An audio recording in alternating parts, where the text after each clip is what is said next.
Hello, my name is Luby, and welcome back to Katawa Shoujo. I'm just gonna jump right into it, getting right into the meat of it.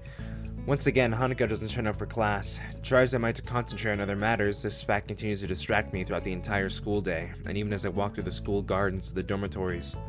I don't think today being her birthday is a coincidence either. I don't know the link between the two events though, nor do I have any idea on what she's feeling. Were it physical pain, I could at least provide some limited comfort. With something like this, though, I have no idea where to start. I run the people I know through my head, thinking about whether they could help. Shizune and Misha don't know that much about Hanako, and what little they do know, they can't tell me. Same for the nurse. In the end, there's only one person that knows Hanako well, and would be willing to tell me anything. Lily, right? But she's not here. Entering my dormitory room, I notice something that takes me off guard. It's starting to feel familiar. With everything that's going on around me, I'm thankful that this room started to finally be somewhere I can relax a little. When I first entered Yamaku, it felt immediately foreign in every way, from the untouched neatness to the way it smelled. Focusing back on the task at hand, I threw my bag onto the bed as I opened the top drawer of my desk. Before she left, Lily told me the number to call her on while in Scotland, and I wrote it down. In hindsight, I wonder if she knew something like this could happen. Now that she's out of reach, I realize just how much both Hanako and I have relied on her for guidance. I dig around drawer after drawer looking for that damned piece of paper. Eventually, thankfully, I find it nestled under a borrowed library book. Haha, this is the second time this cell phone has shown up on screen. I probably should have just entered it directly into my cell phone, come to think of it. Without further ado, I enter the numbers and anxiously press the call button. Eventually, the phone picks up a feminine voice I don't recognize on the other end. It's probably Lily's mother. Yeehaw, Sato. English. Suddenly finding myself unprepared, I realize I can't understand a word she says, either due to my limited vocabulary or her heavy accent. I should have anticipated this since, according to Lily, her mother's a native Scot.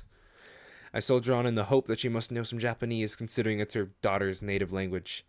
It's Hasao Nakai speaking. An enthusiastic sound of realization can be heard as she recognizes the language. My feeling of relief is immense.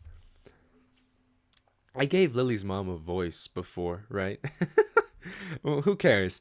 Ah, you must be one of Lily's friends from school, correct? Even so, her accent means I have to concentrate to work out what she's saying. Yes, that's right. Pleased to speak to you, Mrs. Sato. It's so nice of her to find someone so polite. Lily, dear, it's for you. Her mother seems nice, if a little over-enthusiastic given the mundane situation. There's a small silence as Lily takes her time getting to the phone. In the distance, I can just make out her mother scolding her playfully for just getting up. Hello, Lily speaking. You sound awful.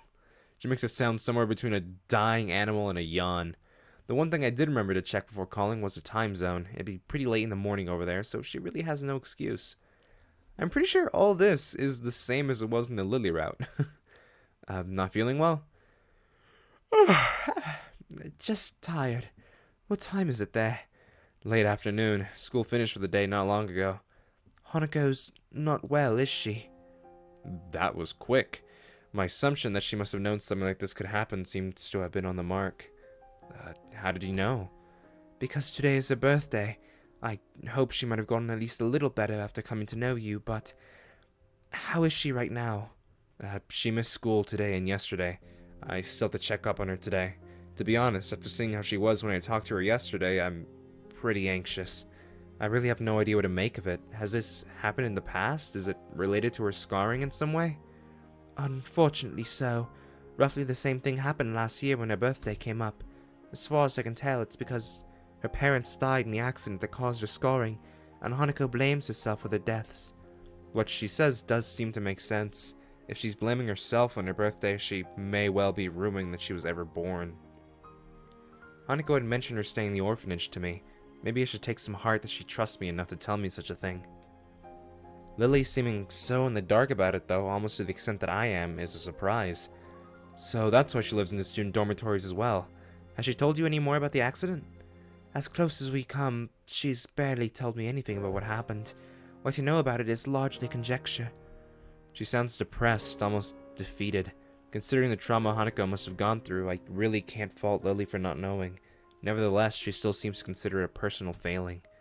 Don't blame yourself, Lily, with everything she's gone through. There's a long silence from the other end of the line. I begin to wonder if the call cut out before the voice at the other end speaks once again. There is another person, though, that has been a subject of war with me as late. Oh? I run to the people she could be talking about in my head. The only friends she seems to keep very close are Hanako and me, though there is Akira as well. She's gonna say Hisao. That person is you, Hisao.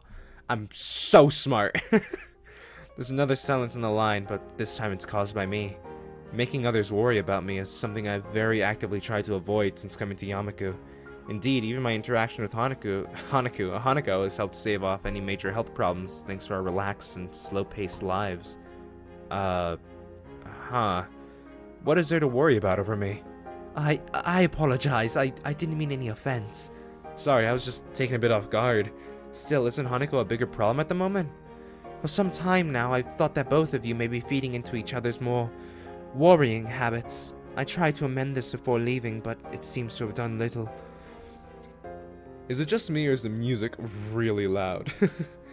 Worrying habits? When I asked you about what you had in mind for the future, your answer was very similar to what Hanako has said in the past when that question was posed to her. It is well and good to want to protect her, but I fear that treating Hanako like this, as if she were a daughter or someone in need of special care, is only going to achieve the opposite. The situation got effectively turned on its head. After everything that's happened, this is the first time I find myself doubting Lily's judgment. Like, her telling you to be a little less of a helicopter parent. Because I've definitely seen that a lot, and I think I've commented on it before, that Hisao's being a little overprotective, ain't he? So no, I'm not gonna trust my own judgment. I'm gonna agree with Lily. Damn. I don't want to admit it, but she may have a point. Something else bugs me, though. And you try to amend this? Wait, our outing into the city? Quite astute. I thought that it might help if I dragged both of you out of Yamaku and out into the wider world. I am thankful you became closer for it, though. So she noticed that. I suppose she may as well have been paying attention to us, and her hearing's incredibly good. Quite likely good enough to have picked up what we were talking about if she tried. This sounds more and more like you were manipulating us. Silence. It's a harsh way of putting it, but I have no intention of stepping back from those words. I'm sorry. I was just worried about you. It's fine. I guess there are more important things anyway. It's not a total surprise that she'd do such a thing. Her motherly nature can be slightly overbearing at times, but she does have the best of intentions. So you think I should think about myself more instead of trying to cater to Hanako? That largely sums it up. Again, I'm sorry for not telling you this in a clear way before going behind your back. I know I'm at least as guilty of being overprotective of Hanako as you, but I fear that you are neglecting yourself in your efforts to give Hanako happiness. Do you really think Hanako will be okay? She isn't as fragile as you think. I don't know exactly what experiences she's lived through, or what feelings she has in her mind, but she has managed to work her way through them until now. It's also my hope that giving her a little space will allow her to decide what she truly wants for herself, and give her the initiative to reach out for it. Please, have faith in Hanako. That's all I ask. I guess I'll think about it for a while. That's good. Being rash won't get you anywhere. I know that at times you may doubt your relationship to Hanako, but she does. Lily cuts herself off and takes a moment to reconsider her words. Please, keep in mind that I wouldn't have befriended you if I hadn't thought you a fundamentally good person. You're a good friend, both to myself and to Hanako. Thank you. That helps. We share some small talk to try and lighten the atmosphere, but it feels very stilted. There's a lot I don't know about Lily's stay in Scotland, but after such a heavy subject, I want to be alone for a bit to think. After a few minutes, we end up saying our goodbyes, and I set my phone on my desk. Compared to Hanako's situation, mine feels utterly mundane. I still have both of my parents, I had a reasonably normal childhood, and unlike many in Yamaku, my condition isn't immediately visible to the public. But then again, isn't this just an attempt to justify the way I've been acting towards her? That may well be what our pasts were like, but when it comes to the future, I still have no idea what I want to do. In school, I've just concentrated on each day's work, and I've put off more and more things to cater to Hanako. I recall the words Muto told me after Hanako's breakdown about the purpose of Yamaku and my education. In hindsight, he was probably trying to push exactly the same thing. Just what have I been doing in the time since my heart attack? If I ever did manage to get Hanako out of her room and open up, what then? I look out at my dormitory windows, the sun slowly sets. It's a nice sight, but what I really savor is the quiet as the students return to their dormitory rooms. All I want to do now is think. I'm not sure how much time I have, but I want to work out where I'll go from here.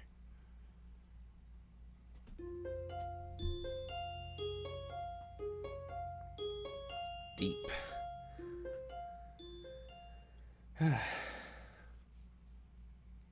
I wonder if he's just gonna be like a scientist again. What was he? Oh my god, I forgot. He was like gonna be a science teacher, right? Since talking to Lily yesterday, I've wanted to try and move on from the listlessness I've felt since coming to Yamaku. But even if I try to concentrate on the book in front of me, Hanako's empty seat at the back of the classroom looks larger than life. Looms larger than life. Every time I start getting focused, my eyes flick over to her desk again and my mind starts spinning. Oh my god, it's her again. Oh my god. Once more my eyes drift over to it, but this time my vision is blocked by a certain other classmate. Oh, hey, Miki. Miki. The rarest character to ever show up in this game. Except maybe that, bookstore. Not the bookstore keeper, the old man who owns the antique shop. Him and her probably show up the same amount of times. Maybe you should just have lunch. I can hear your stomach growling from my desk. I let my head drop in disappointment. She seems to take some amusement from my reaction and hops up onto my desk? Her grin as she sits on it reminds me of the Cheshire Cat. Is Alice in Wonderland, is that a... what's the word? Free, whatever, is it copyrighted? I don't know. So, what you working on? Some math. I have a decent handle on it, but I just wanted to revise. Oh, really? Let me see that. Before I can object, she grabs a mathematics book with her hand. She scans the page I was on, holding it open with the one hand she has, her left arm sitting uselessly in her lap. Did you have to add uselessly? In my time here at Yamaku, I've noticed that the other students have a wide range of adjustment to their disabilities on a purely practical level. Miki is one of those who seems to have some trouble. The stump of her left arm tends to either be hanging by her side, slip into a pocket, or otherwise put out of the way. Sometimes she has a difficult time doing common tasks, which makes her visibly quite frustrated. I feel a little bad for thinking this way, but I'm thankful that Hanako and I don't have disabilities affecting our freedom of movement to that extent. Then again, if Miki's problem worsened, at least she wouldn't have a real possibility of dying. My attention is refocused as she thumbs through a few pages, skimming their contents. With such casual interest in the subject matter, it's clear by now that she won't be getting any help. I'm, guessing you're not too interested in this stuff? Screw math! It's boring as hell. She puts the book back in front of me with indifference. Her eyes move to the notebook beside it that I've been working out practice equations on. Okay, again, I tend to forget the minor characters' voices, such as Miki, so I'm just giving her kind of a gruff, tomboyish voice, if you don't mind. Wait, you're actually able to work that stuff out? Yeah. Wow, I've never talked to a computer with legs before. Thanks, I think. At least I'm doing better in this than history. Also, she has a lot of sprites, which is weird. Maybe she was used to be like a planned character, like a planned route. I doubt it, but I don't know. Think it's worth asking the librarian for help? I heard she's shooting for uni. Yuko? Maybe. I don't know what she wants to study, though. So, what about you? Got anything you're thinking of doing after you graduate? After you graduate? Me? Nah, not really. Just enjoying it while it lasts. She looks a little awkward when asked about her future and absent-mindedly rubs her left forearm. I kind of want to ask her about it, but I don't think I know her well enough to do so. The conversation peters out, and I lean back in my chair, giving up on the prospect of studying. Miki notices my tired expression and looks oddly serious. Thinking about Hanako? It's that obvious? You've been glancing at her seat, and you've been pretty quiet. Not too hard to connect the dots. I'm just worried about her. Yeah, I can see what you would be. She can get, weird sometimes. She sounds put off, but I can't blame her. Hanako was a hard person to interact with before she warmed up to me, even with Lily around to help. I haven't known her for that long either, so some of her habits would still be unknown to me. My face becomes troubled. If I hadn't developed feelings for her, this would be at least a little easier to deal with. I mean, no offense. She isn't a bad person, I know that much. I know, I didn't take it that way. It's just hard to deal with when, well, you know, you have feelings for someone. Yeah, I can imagine that. It's hard to forget something like what happened to her during class, too. I wish she hadn't reminded me of that. She just confirmed it was clearly noticed by others in the room as well. Come on, don't get that down. She's done this before. You just gotta wait it out.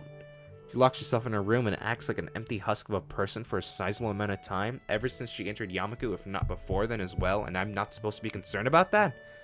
Well, I might think that, but there's nothing that I can do. I can't force her to come out, and she does see a therapist, so it's not like she isn't getting any help for her issues.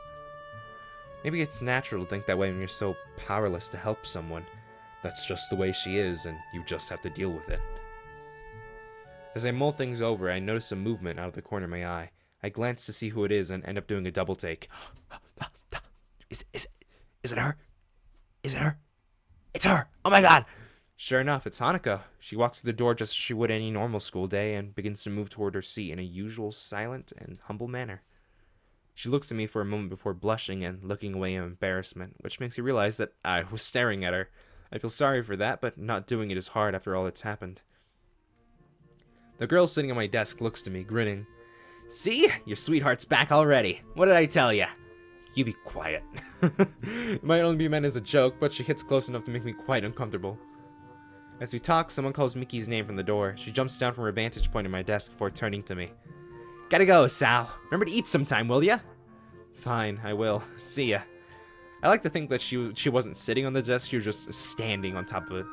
She gives a casual salute before jogging over to the door, where a male student in gym uniform is waiting for her. Probably someone from the track and field club. Seizing the opportunity, I get up and make my way to Hanako's desk, do a little jaunt. Ahem! Doing my loudest ahems from my quietest voice. Hello? Hi, Hanako. What's up? Nothing. Maybe talking to her this soon after she came back to class was a bad move. Wanna go come with me and grab something for the cafeteria? I'm pretty hungry. But I thought you were studying. Studying can wait. Turning off her class after all this time must have taken some courage for Hanako, so the least I can do is stay with her. That's just the way she is, and you just have to deal with it. It's the way Miki, and probably the class as a whole, views Hanako. I can do more for her, though. I want to do more for her. After being distracted by Miki, I don't think I'm going to get any work done. Come on, let's go. She hesitates, but eventually gets up and joins me as we begin walking. These may be small steps for her, but the fact that she's finally out of her room, out of her own volition, lifts a large weight off my shoulders.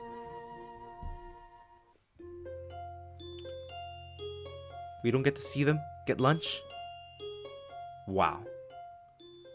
Game's literally unplayable. My pen busily scrawls into a slowly filling page in my notebook. My other hand remains on the page of a reference book I borrowed from the library, marking my spot as my eyes flicker to and fro. As I work, I occasionally mark red circles or underlines onto the photocopied sheets of paper that lie on the table in front of me. Wanting a change of scenery from the library and to avoid the distractions of the classroom, I decided to make use of the Shanghai for some quiet study time. Is that really all that different from the library? I mean, a certain someone is still here. It ended up being nice and quiet as expected, and being able to get coffee while I study is a nice bonus.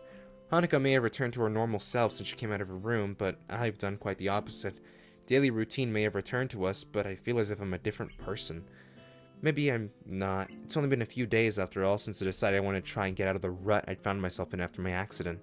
But I want to change, and I'm now actively working towards that goal. Or at least, I like to think that I am. Ugh, this is impossible. Brute forcing this isn't gonna work. What's more, I have another piece of writing I have to do after this. I fear that's gonna be no easier. I look up in mild surprise to the source of the tentative voice. Yuko stands at the head of the table with a damp towel in hand, clearly have taken the opportunity to clean the tables while no other patrons are around. She looks curious, her eyes as much on my work as on me. What's the matter? I was just wondering, what sort of work are you having so much trouble with? Oh, it's just history. I'm fine with science and math, so I'm trying to get my other subjects up to par. Yuko looks positively delighted at this development. I feel like I just chose the right answer on some big quiz show. Look at her smile, man. She's so happy. Oh, I think I can help you with that. If you don't mind, of course. I briefly considered turning down the offer? You monster. You saw her smile, man. You can't do this to her. In order to not cause her too much trouble, but she looks too excited about this for me to do it. It'd be mean to shoot her down like that for such a reaction. If you're willing to help, I'd really appreciate it. She claps her hands together and quickly deposits her towel on the counter before returning and taking a seat across from me. I take my notebook off the top of the textbook and hand it over her to peruse. So, you're studying the Edo period? Yeah, I'm not really much good at this, though. She takes the textbook and reads a few pages from a random section near the middle for a bit, but the aura of enthusiasm she'd been radiating previously is rapidly sapping away. I'm guessing this isn't the kind of history you're expecting? Unfortunately not. My main area is European history, especially in the classical era. Sorry. She looks a bit downcast, but as she carefully closes the book and lays it back down on the table, her face perks up again. Would you like another cup of coffee? Yeah, sure. I reach forward and get my book back as Yuko gets up, takes my mug, and slowly walks to the counter to make another brew. As usual, she's absolutely silent as she does this. Every ounce of her concentration is focused on not tripping over or dropping the plain white mug. I take the opportunity to lay back and relax for a bit, the hum of the coffee machine filling the otherwise quiet air. It's small details like that which make me realize how much I've come to appreciate the little things in my life. The peace and quiet of the local town, the discipline and order of Yamaku, the green of the trees that were so rare in my home city, the relaxed pace at which the aging residents live their lives. Everything feels so certain. It's comforting. I can feel myself beginning to nod off when the sound of the mug coming to rest on the table brings my attention.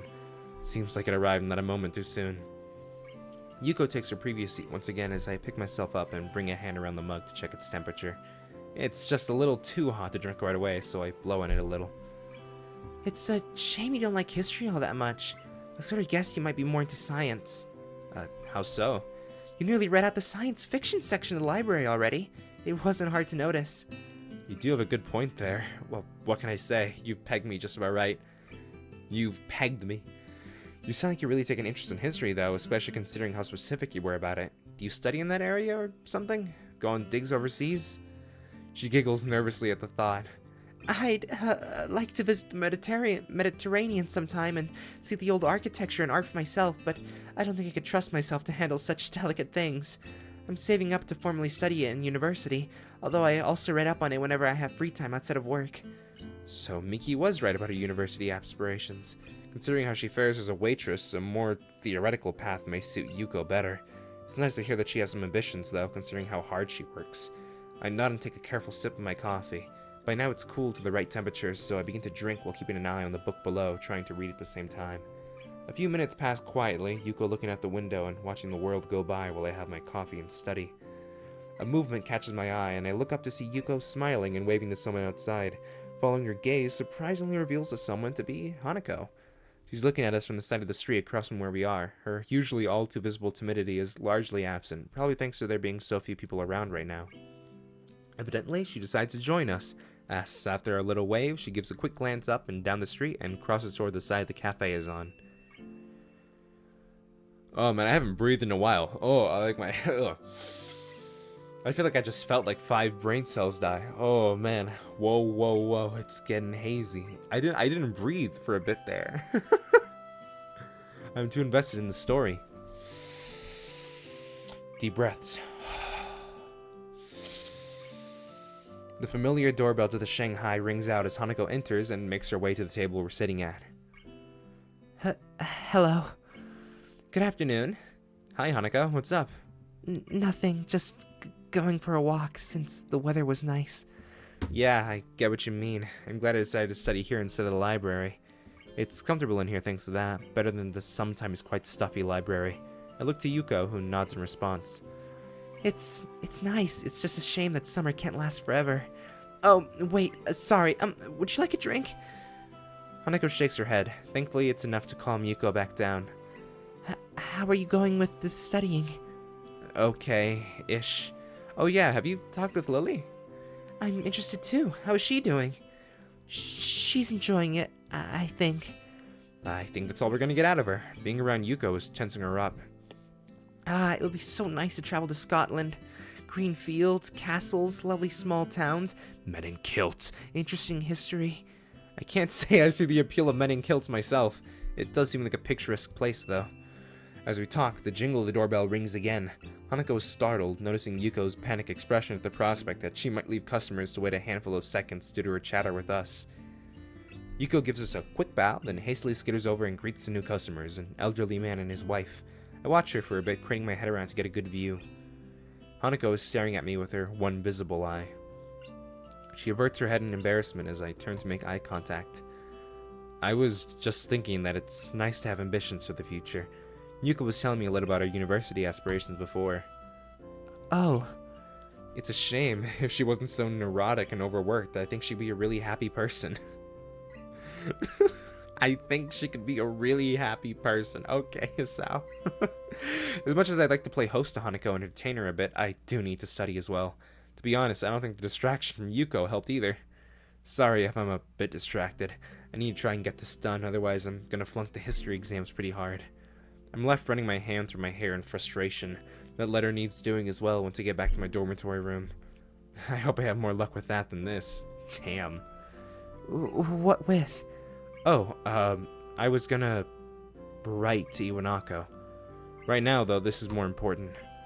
All I've done is rattle myself. I can't focus on the work in front of me when my stomach is slowly turning at the prospect of actually attempting to write her back after all this time. This is the first time he's ever gonna try to write her back, right?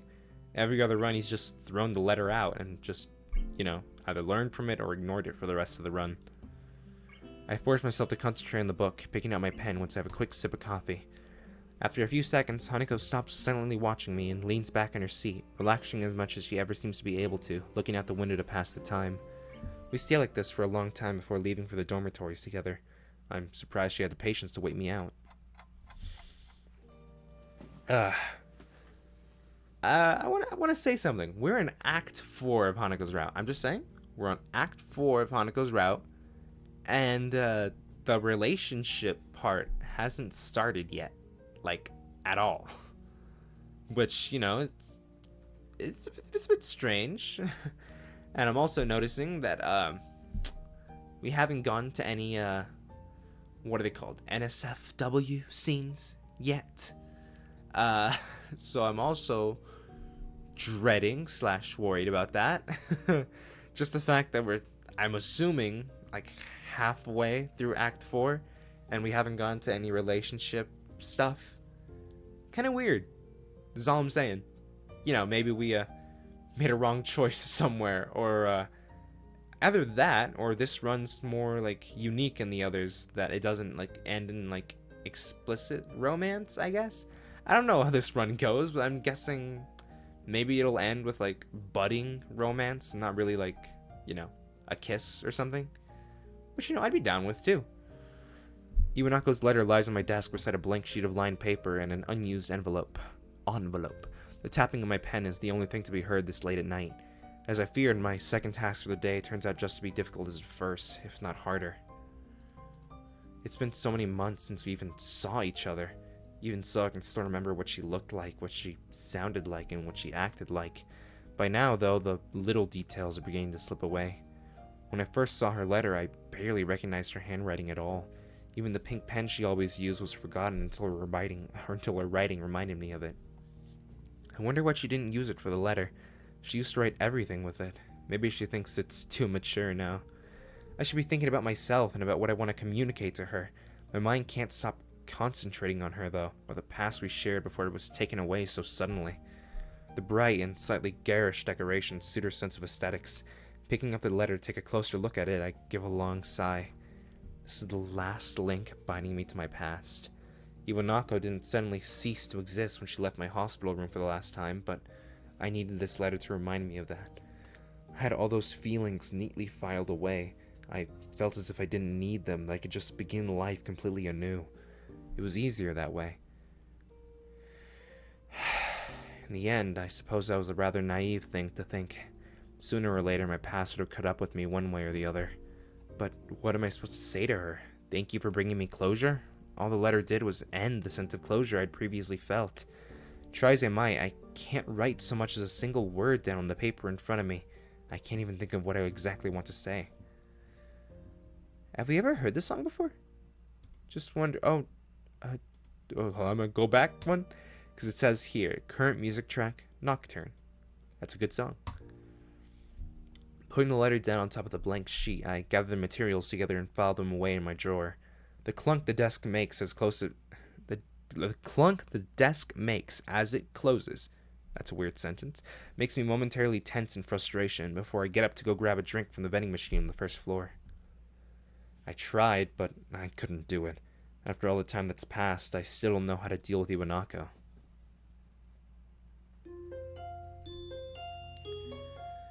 I'm glad you're at least making an attempt, though, Sao.